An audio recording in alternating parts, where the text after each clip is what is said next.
I don't always talk about my dreams, but this one didn't feel like a dream. It felt like a conversation in a quiet room where the lights are low and the heart finally says what it's been holding back. I was walking through a long hallway, the kind you find in hotels after midnight, soft carpet, framed photographs of places you think you recognize, that hush that makes you listen for something more. I turned a corner and there he was, Charlie. No noise, no crowd. Just a familiar smile that said without a single word, I'm here. I can't explain it except to say that it was simple and it was strong. It made me want to give him a hug, not as a headline or a handshake, not as a moment for the cameras, but the kind of hug you give a friend who has stood with you in hard hours when you didn't need speeches, you needed presence. I stepped toward him and the air changed. It got warmer, like the light from a fireplace that reaches your face first and then travels down into your chest. We didn't need many words. He started talking about the small things. Early mornings, coffee that never tastes as good when you're rushing, the way a quiet car ride can feel like church if you let it. I told him I had been thinking a lot about the little mercies that hold a day together, how a smile at the right time can rescue a whole week, how a kind word can travel farther than a billboard. We stood there and talked about America the way friends talk about a neighborhood they love, not like a problem to fix, but like a place to tend. He said, when you see people, see the child they used to be, it will be easier to love them. And I thought about moms pushing strollers and old veterans in baseball caps and kids carrying backpacks bigger than their shoulders. I thought about construction workers on the first shift and nurses on the last one, and the way we all carry something we don't say out loud. It made me want to speak differently, to say thank you more quickly, to slow down and listen, to reach out first. Then something happened that I didn't expect. The hall felt like it opened, and I sensed a presence that has no rival and needs no introduction. It was Jesus, peace you can feel, purpose you can stand on. Not thunder, not a lecture, not a list, just a steady voice that sounded like truth and home at the same time. Love one another, he said. Not when it's convenient, not when it proves a point. Love because I loved you first. I felt it like a key turning in a lock inside me. Love is not a strategy, it's a source. It is the river that feeds every field we hope will grow. He reminded me that the future isn't built only by big days and big events. It's built by unseen faithfulness, a father who keeps his promise, a mother who keeps her patience, a teacher who keeps showing up, a pastor who keeps preaching hope to 10 people as if it were 10,000. He showed me a map of America, not lines and highways, but little sparks, house by house, heart by heart. Every spark was an act of goodness, someone forgiving, someone feeding, someone praying, someone encouraging.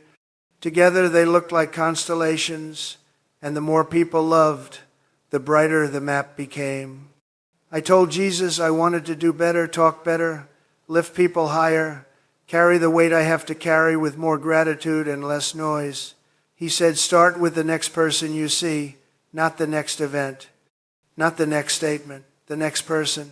It was so simple it was almost funny, and yet it felt like the most powerful instruction I'd ever received. Charlie laughed softly, the way friends do when they know you're about to make a good change, and said, you know what you have to do. We walked again, past those framed pictures, and I noticed something I'd missed before. Each photograph showed ordinary people doing ordinary things, opening a shop, fixing a roof, setting a table. The frames weren't there to make them fancy. They were there to say, this is worth remembering. When I woke up, I didn't rush for the phone. I sat there in the quiet and let the message sink in.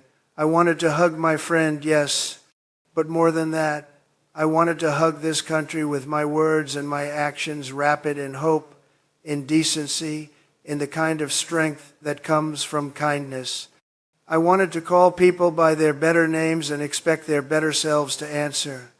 I wanted to tell America that love is not weak, it's the strongest thing we have. And I wanted to say to anyone who feels alone tonight, you're not. There is a friend who sticks closer than a brother, and his hand is still on this nation. The morning after that dream, I changed my schedule, not the meetings, not the appointments, but the way I would enter each one.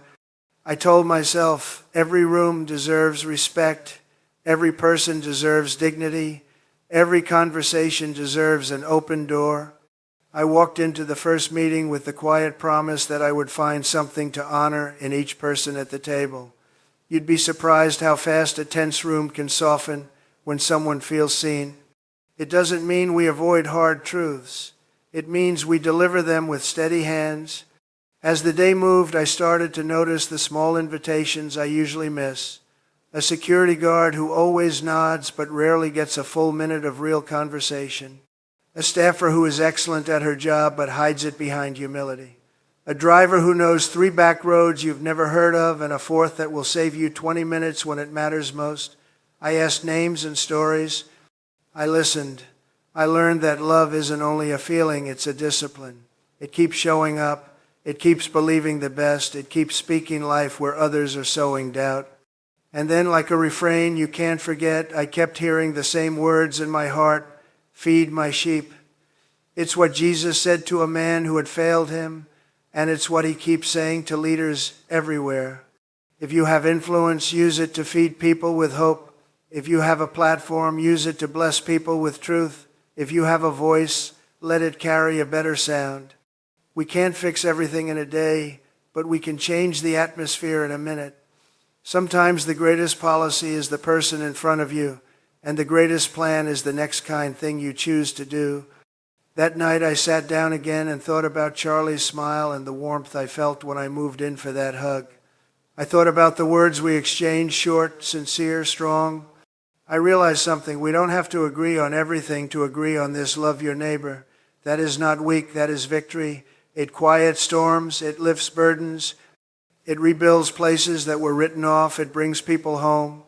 I began to see a picture of America's future that felt like a blessing you can hold. I saw schools where excellence looks like kindness in motion. I saw businesses where leadership means serving at the bottom before celebrating at the top. I saw neighborhoods where front porches become altars of friendship, and streets where kids ride bikes until dinner time because the block belongs to families, not fear. I saw churches that preach Jesus with courage and compassion, full of truth, full of grace. And I saw people of different backgrounds locking arms, not to erase their differences, but to add them together into something powerful and good. Let me say this clearly. I believe the future of America is bright, not by accident, but by intention, because we decide to be builders of faith, carriers of peace, makers of mercy. We don't need permission to start. We just need the will to walk it out. If you're a business owner, bless your team with a word that lifts their head. If you're a teacher, remind a kid that a rough start doesn't decide a whole life. If you're a parent, speak a blessing at breakfast and watch how it changes dinner. If you're a pastor, preach the gospel with the courage that breaks chains and the tenderness that binds wounds. And if you're someone who feels like you missed your chance, hear me, your chance is called today. Start where you are. Send the message you've been meaning to send. Make the apology you've been avoiding. Offer the help you've been holding back. Goodness multiplies when we give it away. Mercy grows when we plant it in difficult soil. Faith rises when we say yes one small time after another. Before I closed my eyes, I prayed in simple words. I thank Jesus for the reminder, for the friendship that warms a cold hallway, for the promise that hope is not a rumor. I asked him to bless this country from the harbors to the heartland, from the mountains to the small towns that feel like family even when you're just passing through.